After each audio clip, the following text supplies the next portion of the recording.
Hi everyone, I am Saumya from stock से। चलो बिना किसी देरी से स्टार्ट करते हैं आज का पहला न्यूज। टीसीएस ने एक इंटरनेशनल इन्वेस्टिगेशन स्टार्ट किया है। ये प्रूफ एम&एस के साथ डाटा ब्रीच के इश्यूज को लेकर हो रहा है। टीसीएस और एम&एस मिलकर चेक कर रहे हैं कि हैकर्स ने डाटा एक्सेस कैसे किया।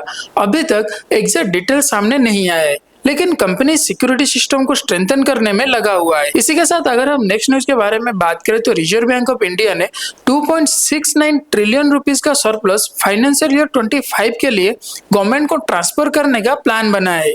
इस ट्रांसफर से फिस्कल डेफिसिट अराउंड 4.2% तक रिड्यूस हो सकता है।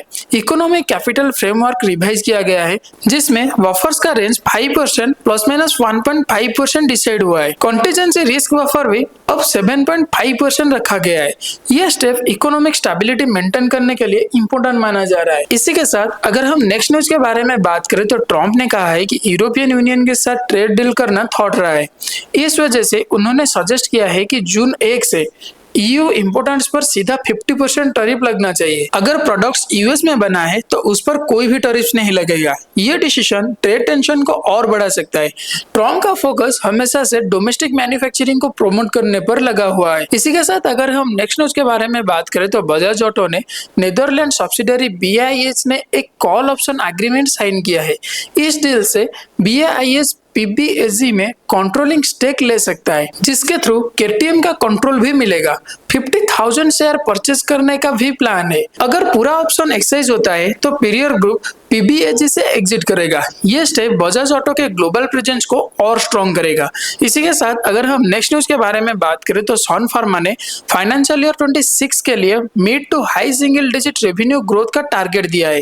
कंपनी ने यूएस के रेगुलेटरी अनसर्टेनिटीज को ध्यान में रखते हुए ये डिसीजन लिया है। डिस्पाइट चैलेंजेस, सन फार्मा अपने डाइवर्सिफाई पोर्टफोलियो से स्टेडी ग्रोथ मेंटेन करने के लिए कोशिश कर रहा है। कंपनी ग्लोबल मार्केट में अपना रिसर्च एक्सपेंड कर रहा है।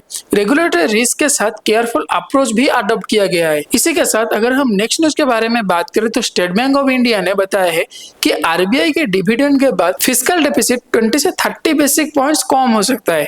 एस्टिमेट के हिसाब से ये 4.2% ऑफ जीडीपी तक आ सकता है। इस सरप्लस से गवर्नमेंट की बोरोइंग नीड्स रिड्यूस होगा।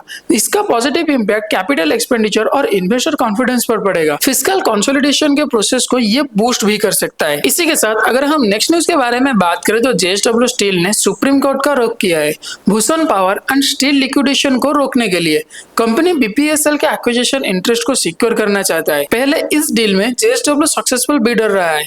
लीगल इश्यू की वजह से प्रोसेस डिले हुआ था। अब कंपनी अपना स्ट्रैटेजिक पोजीशन को प्रोटेक्ट करने के लिए कोर्ट के पास गया है। तो ओवरऑल ये था आज का न्यूज अपडेट। अगर आपको हमारी वीडियो अच्छा लगा हो या फिर कुछ भी इंफॉर्मेटिव लगा हो तो आप हमें लाइक करें, शेयर करें और सब्सक्राइब करना मत भूलें। तब तक के लिए हम रहते हैं और मिलते हैं एक नए एपिसोड के साथ।